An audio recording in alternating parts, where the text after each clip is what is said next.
Assalamualaikum warahmatullahi wabarakatuh. Saya Maula Nada Munte dari kelas PBA 1 dengan NIM 0302242034 dari Prodi Pendidikan Bahasa Arab dari Universitas Islam Negeri Sumatera Utara. Baiklah, pada video kali ini saya akan memaparkan kepada Anda tentang perbandingan ilmu pengetahuan dengan ilmu filsafat. Sebelum kita masuk pada segmen perbandingan ilmu pengetahuan dan ilmu filsafat, alangkah baiknya kita mengetahui apa pengertian dari ilmu, apa pengertian dari pengetahuan, dan apa itu ilmu pengetahuan. Yang pertama, pengertian ilmu. Istilah ilmu berasal dari bahasa Arab, yaitu alima ya'lamu ilman, yang berarti tahu atau mengetahui. Secara istilah atau secara terminologi, ilmu dapat diartikan sebagai memahami atau mengetahui secara hakiki. Sedangkan dalam bahasa Inggris, ilmu disebut sebagai science, yang berarti mengetahui. Kedua adalah pengertian pengetahuan. Pengetahuan merupakan istilah yang digunakan untuk menggambarkan seseorang telah mengenal sesuatu. Pengetahuan juga ditafsirkan sebagai segala sesuatu yang diketahui, pedoman dalam menentukan tindakan seseorang, dan pengetahuan juga dapat didefinisikan sebagai hasil dari penginderaan terhadap segala sesuatu yang terjadi dan dilewati berdasarkan pengalaman. Baiklah, setelah mengetahui pengertian dari ilmu dan pengetahuan, mari kita masuk kepada tema yang selanjutnya. Selanjutnya, karakteristik ilmu. Seorang tokoh yang bernama De Liang Ji berpendapat bahwa ada 3 hal penting dalam memahami ilmu. Yang pertama, ilmu sebagai proses. Yang kedua, ilmu sebagai prosedur. Dan yang ketiga adalah ilmu sebagai produk. Yang pertama adalah ilmu sebagai proses. Maksudnya adalah ilmu sebagai aktivitas pemikiran atau sebagai aktivitas penelitian atau proses penelitian. Yang kedua, ilmu sebagai prosedur. Maksud prosedur di sini adalah menggunakan metode-metode ilmiah.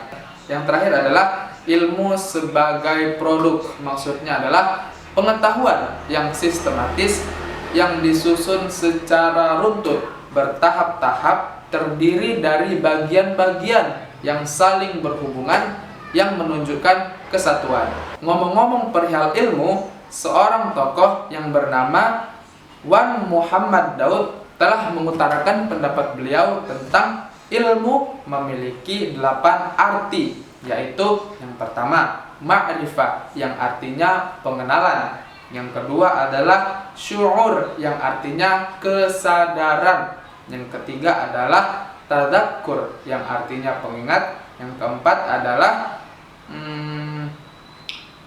fahmun dan fiqh, yang artinya pengertian dan pemahaman. Yang kelima adalah al-aqlu, yang artinya akal atau intelektual. Yang keenam, diroyah dan riwayah, yang artinya perkenalan dan narasi. Yang ketujuh, hikmah, yang artinya kearifan. Dan yang terakhir adalah alamah, yang artinya lambang. Sedangkan perihal pengetahuan, seorang tokoh yang bernama Harold H. Titus berpendapat bahwa pengetahuan itu tumbuh sejalan dengan bertambahnya pengalaman. Maka dari itu dibutuhkan informasi yang bermakna. Maksudnya dibutuhkan pengetahuan yang bermakna, yang banyak, guna menghadapi realitas dunia di mana seorang itu hidup. Baiklah, setelah kita mengetahui makna dari ilmu dan makna dari pengetahuan, maka jika digabung akan menjadi ilmu pengetahuan. Ilmu pengetahuan merupakan sebuah kekayaan intelektual yang terus berkembang, tidak ada putusnya. Bahkan gagasan baru atau eksperimental yang baru akan diuji kebenaran dan kesohihannya dengan gagasan yang lain dan eksperimental yang lain. Adapun manfaat ilmu pengetahuan bagi kehidupan manusia sangatlah banyak. Akan tetapi pada video kali ini saya akan merangkumnya menjadi 3 bagian. Yang pertama, manfaat ilmu pengetahuan bagi kehidupan kesehatan. Dengan ilmu pengetahuan, orang-orang dapat menemukan obat-obat yang manjur yang dapat menyembuhkan penyakit dalam waktu singkat, yang mana obat-obat ini belum diketahui atau belum didapatkan oleh orang-orang sebelum kita. Dan juga kita bisa memahami lebih dalam tentang struktur tubuh manusia dengan menggunakan teknologi yang dihasilkan oleh ilmu pengetahuan.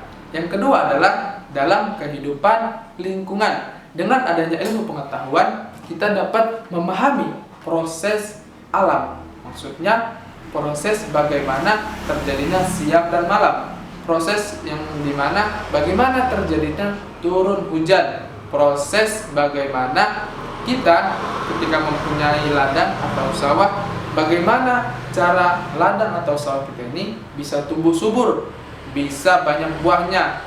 Dengan ilmu pengetahuan kita bisa memahami bagaimana cara kita membuat tanaman ataupun ladang kita menjadi lebih cepat dalam proses pemasakannya. Dan kita juga bisa lebih mengetahui cara mengolah sumber daya alam. Yang ketiga adalah manfaat ilmu pengetahuan bagi teknologi. Dengan berkembang pesatnya teknologi pada zaman saat ini, tentulah itu tidak luput dari ilmu pengetahuan. Yang dulunya ketika seseorang ingin menjumpai saudaranya yang jauh di sana, dia memerlukan pena dan surat, dan bahkan membutuhkan beberapa hari agar surat ini sampai kepada saudara tersebut. Akan tetapi sekarang kita sudah mempunyai HP, ada fitur video call yang dimana kita bisa menyapa saudara kita yang bertempat tinggal yang jauh, akan tetapi terasa dekat karena teknologi yang berkembang. Baiklah, dari sekian banyak yang telah saya sampaikan sebelumnya, kita masuk kepada segmen perbandingan ilmu pengetahuan dan ilmu filsafat. Pada segmen ini, saya menyimpulkan bahwa ilmu tersusun dari teoritis yang sistematis. Pengetahuan merupakan hasil yang didapat setelah mengenal sesuatu. Guna mempelajari filsafat adalah memprediksi kejadian yang akan terjadi pada masa yang akan datang. Ilmu pengetahuan merupakan anak yang lahir dari perut filsafat, karena pada dasarnya filsafat memproduksi, bertanya, dan menghasilkan pengetahuan. Kedudukan filsafat bagi ilmu pengetahuan sebagai induk dari segala ilmu pengetahuan. Karena filsafat merupakan sistem yang membuat orang berpikir secara logis. Tidak berlebihan dikatakan bahwa ketika seseorang berpikir, maka ia berfilsafat. Dan ilmu pengetahuan sendiri adalah hasil dari berpikir filsafat, atau ilmu pengetahuan merupakan hasil dari pikiran filsafat yang diprediksi sebelumnya.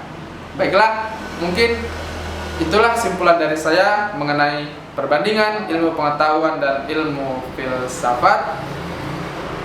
Semoga bermanfaat. Lebih kurang saya mohon maaf. Billahi taufiq wal hidayah. Wassalamualaikum warahmatullahi wabarakatuh.